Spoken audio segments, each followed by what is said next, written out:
Private ಸೆಕ್ಟರಲ್ಲಿ ಕೆಲಸ ಮಾಡ್ತಿರುವಂತಹ ಪ್ರತಿಯೊಬ್ಬ EPFO EPS ನೌಕರರೇ PF ಸದಸ್ಯರೇ ನಿಮಗೆಲ್ಲರಿಗೂ ಹೊಸ ವರ್ಷದ ಶುಭ ಸಂದರ್ಭದಲ್ಲಿ ಒಂದು ಬಿಗ್ ಬ್ರೇಕಿಂಗ್ ನ್ಯೂಸ್ ಬರ್ತಾ ಇದೆ. EPFO ಕನಿಷ್ಠ ಪಿಂಚಣಿ ವಿಚಾರದಲ್ಲೂ ಶುಭ ಸುದ್ದಿ ಇದೆ. ಅದರ ಜೊತೆಯಲ್ಲಿ PF ಖಾತೆ ಹೊಂದಿರುವ EPFOನಲ್ಲಿ PF ಖಾತೆ ಹೊಂದಿರುವ ಪ್ರತಿಯೊಬ್ಬರಿಗೂ ಭಾರೀ ಲಾಭಕರವಾದ ಮಾಹಿತಿ, ಭಾರಿ ದೊಡ್ಡ ಮಟ್ಟದ ಹಣ ನಿಮ್ಮ ಖಾತೆಗಳಿಗೆ ಜಮಾ ಆಗತ್ತೆ. ಅದರ ಜೊತೆಯಲ್ಲಿ EPS ಕನಿಷ್ಠ ಪಿಂಚಣಿ 7,500 ರೂಪಾಯಿವರೆಗೆ ಏರಿಕೆ ಆಗೋದು ಖಚಿತ, ಫಿಕ್ಸ್ ಅಂತಲೇ ಹೇಳ್ಬೋದು. ಹೊಸ ವರ್ಷದ ಈ ಶುಭ ಸಂದರ್ಭದಲ್ಲಿ ಕೇಂದ್ರ ಸರ್ಕಾರ ನೌಕರರಿಗೆ ಕೊಟ್ಟಿರುವಂಥ ಗಿಫ್ಟು ಏನು, ಕೊಡಲಿರುವ ಗಿಫ್ಟ್ಗಳೇನು ಅನ್ನೋದ್ರ ಬಗ್ಗೆ ವಿವರವಾದ ಮಾಹಿತಿಯನ್ನು ತಮ್ಮ ಮುಂದೆ ಶೇರ್ ಮಾಡ್ತೀನಿ. ಈ ಮಾಹಿತಿಯನ್ನು ಶೇರ್ ಮಾಡೋದಕ್ಕಿಂತ ಮುಂಚಿತವಾಗಿ ಯಾರೆಲ್ಲ ಈ ಚಾನಲ್ಗೆ ಸಬ್ಸ್ಕ್ರೈಬ್ ಆಗಿಲ್ಲ, ದಯವಿಟ್ಟು ಕೆಳಗಡೆ ಕಾಣ್ತಾರಂಥ ಸಬ್ಸ್ಕ್ರೈಬ್ ಬಟನನ್ನು ಒತ್ತಿ ಬೆಲ್ ಐಕನ್ನ ಕ್ಲಿಕ್ ಮಾಡಿ ಆಲ್ ಅಂತ ಮಾಡಿ. ನೀವು ಫೇಸ್ ಮಾಡ್ತಾ ಇರೋಂಥ ಯಾವುದೇ ಪ್ರಾಬ್ಲಮ್ ಇರ್ಬೋದು, ಆ ಪ್ರಾಬ್ಲಮ್ಗಳನ್ನು ಲೀಗಲ್ಲಾಗಿ ಸಾಲ್ವ್ ಮಾಡ್ಕೊಳ್ಳೋಕ್ಕೆ ಉಚಿತ ಕಾನೂನು ಸಲಹೆಯನ್ನು ಕೊಡುವಂಥ ಉತ್ತಮ ವೇದಿಕೆ ಸರ್ಕಾರಿ ನೌಕರ ಮಿತ್ರ ಯೂಟ್ಯೂಬ್ ಚಾನಲ್. ಈ ಚಾನಲ್ಗೆ ಸಬ್ಸ್ಕ್ರೈಬ್ ಆಗಿ ಜಾಯ್ನ್ ಆಗಿ. ಸ್ನೇಹಿತರೆ, 2 ದಶಕಗಳಿಂದ EPFO ಕನಿಷ್ಠ ಪಿಂಚಣಿಯನ್ನು ಹೆಚ್ಚಳ ಮಾಡಬೇಕು ಅಂತ ಹೇಳಿ EPFO ನೌಕರರು, ಕಾರ್ಮಿಕರು, ಪಿಂಚಣಿದಾರರು, KSRTC ನೌಕರರು ಸೇರಿದಂತೆ ಪ್ರತಿಯೊಬ್ಬರು ಹೋರಾಟಗಳನ್ನು ಮಾಡ್ತಾಯಿದ್ದಾರೆ. ನಮಗೆ ಕೊಡ್ತಿರೋಂಥ 1,000 ರೂಪಾಯಿ ಕನಿಷ್ಠ ಪಿಂಚಣಿ ಯಾವುದಕ್ಕೂ ಸಾಕಾಗಲ್ಲ, ಅದನ್ನು 7,500 ರೂಪಾಯಿಗಳಿಗೆ ಏರಿಸಬೇಕು ಅಂತ ಕೇಳ್ಕೊಳ್ತಾ ಇದ್ದಾರೆ. ಅದರ ಜೊತೆಯಲ್ಲಿ ಕೇಂದ್ರ ಸರ್ಕಾರ PF ಸದಸ್ಯರಿಗೆ ಒಂದು ಬಿಗ್ ಬ್ರೇಕಿಂಗ್ ಗುಡ್ ನ್ಯೂಸನ್ನು ಕೊಟ್ಟಿದೆ. ನಿಮ್ಮ ಖಾತೆಗಳಿಗೆ ಹೆಚ್ಚಿನ ಹಣ ಜಮಾ ಆಗತ್ತೆ. ಏನು ಅಂತ ತಿಳಿಯೋಣ ಬನ್ನಿ, ಏನಾಗಿದೆ ಅಂತಹ ಪ್ರತಿಯೊಬ್ಬ EPFO ನೌಕರರು, ಕಾರ್ಮಿಕರು, ಪಿಂಚಣಿದಾರರು, ನಿವೃತ್ತ ನೌಕರರಿಗೆ ಒಂದು ವಿಶೇಷವಾದ EPF ಬಿಗ್ ಅಪ್ಡೇಟ್. EPFO ಸದಸ್ಯರ ಖಾತೆಗಳಿಗೆ ಸುಮಾರು 44,000ಕ್ಕಿಂತ ಹೆಚ್ಚು ಹಣವನ್ನು ಸೇರುವಂಥ ಒಂದು ವಿಶೇಷವಾದ ಮಾಹಿತಿಯನ್ನು ತಂದಿದ್ದೀನಿ.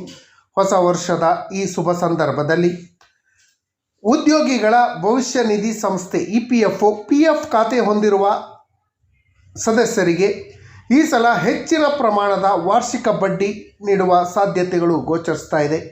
ಹೊಸ ವರ್ಷದ ಶುಭ ಸಂದರ್ಭದಲ್ಲಿ ಇದು ಒಂದು ಶುಭ ಸುದ್ದಿ ಅಂತಲೇ ಹೇಳ್ಬೋದು. ಸಾಮಾನ್ಯ ಭವಿಷ್ಯ ನಿಧಿ ಸಂಸ್ಥೆ EPFO PF ಖಾತೆ ಹೊಂದಿರುವವರಿಗೆ ಸಿಹಿ ಸುದ್ದಿಯನ್ನು ನೀಡಿದೆ. PF ಖಾತೆ ಹೊಂದಿರುವವರು ಈ ವರ್ಷ ಹೆಚ್ಚಿನ ಪ್ರಮಾಣದಲ್ಲಿ ಇಯರ್ಲಿ ಇಂಟ್ರೆಸ್ಟ್, ವಾರ್ಷಿಕ ಬಡ್ಡಿ ಸಿಗುವ ಸಾಧ್ಯತೆ ಇದೆ.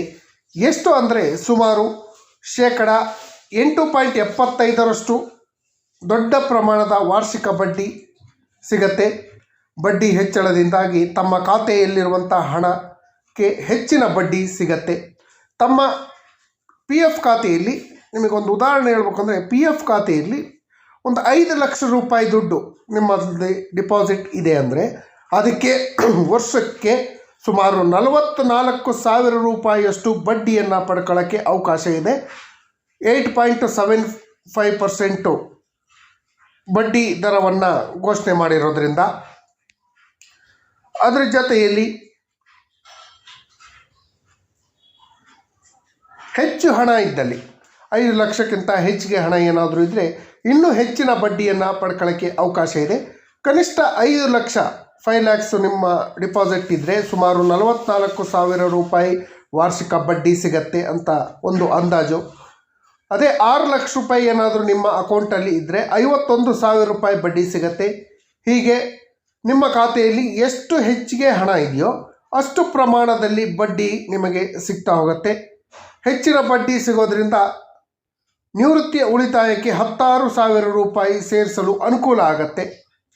ನಿವೃತ್ತಿಯ ನಂತರ ಹೆಚ್ಚಿನ ಪಿಂಚಣಿಯನ್ನು ಪಡ್ಕೊಳ್ಳೋಕ್ಕೆ, ಹೆಚ್ಚಿನ ಹಣವನ್ನು PF ಹಣವನ್ನು ಪಡ್ಕೊಳ್ಳೋಕ್ಕೆ ನಿಮಗೆ ಇದೊಂದು ಉತ್ತಮ ಅವಕಾಶವನ್ನು ಮಾಡಿಕೊಡುತ್ತೆ. ಸದ್ಯ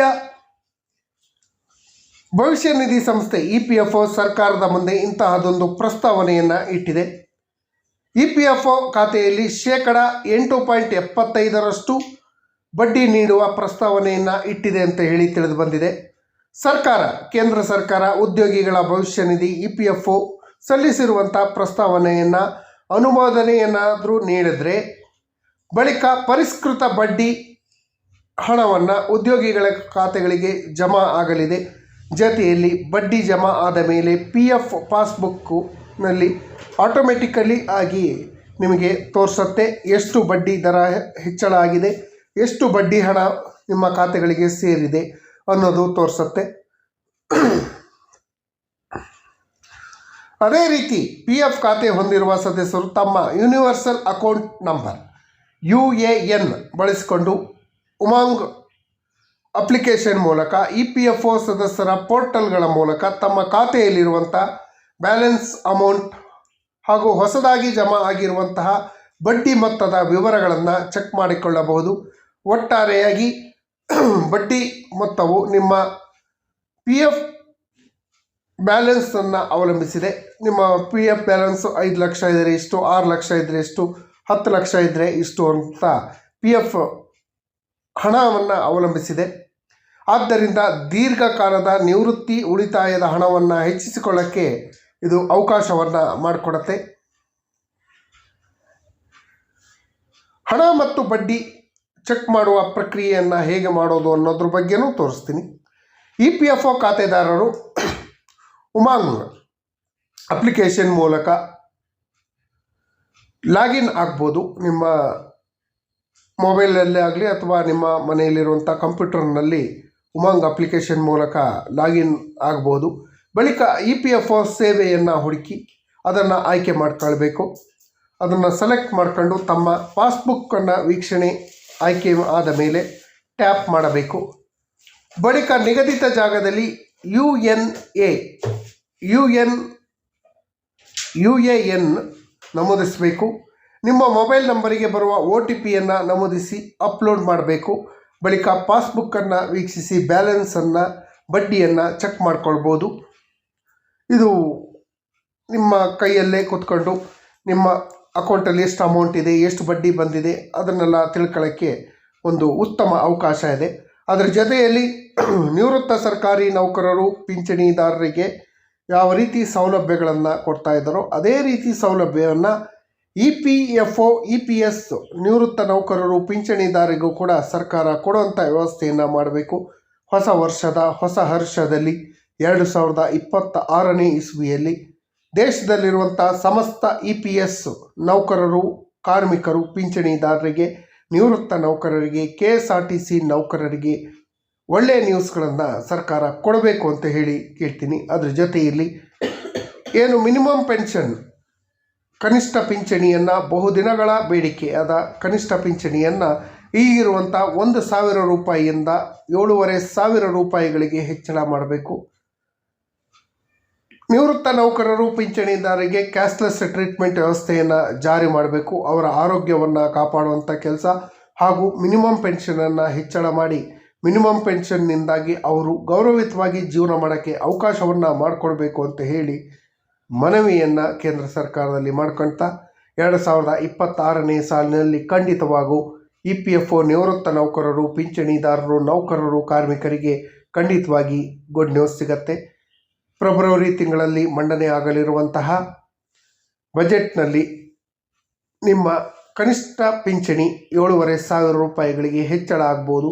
ಅಲ್ಲಿ ಅನುದಾನ ತೆಗೆದಿಡುವಂಥ ಸಾಧ್ಯತೆಗಳು ಇದೆ ಅಂತ ಹೇಳ್ತಾ ಈ ಮಾಹಿತಿ ತಮಗೆಲ್ಲರಿಗೂ ಇಷ್ಟ ಆಗಿದ್ದರೆ ದಯವಿಟ್ಟು ಕೆಳಗಡೆ ಕಾಣ್ತಾ ಇರೋಂಥ ಸಬ್ಸ್ಕ್ರೈಬ್ ಬಟನನ್ನು ಒತ್ತಿ ಬೆಲ್ ಐಕನನ್ನು ಕ್ಲಿಕ್ ಮಾಡಿ ಆಲ್ ಅಂತ ಮಾಡಿ ನೀವು ಫೇಸ್ ಮಾಡ್ತಾ ಇರೋಂಥ ಎಲ್ಲ ಪ್ರಾಬ್ಲಮ್ಗಳನ್ನು ಲೀಗಲ್ ಆಗಿ ಸಾಲ್ವ್ ಮಾಡ್ಕೊಳ್ಳೋಕ್ಕಿರೋಂಥ ಉತ್ತಮ ವೇದಿಕೆಯಾದ ಸರ್ಕಾರಿ ನೌಕರ ಮಿತ್ರ ಯೂಟ್ಯೂಬ್ ಚಾನಲ್ಗೆ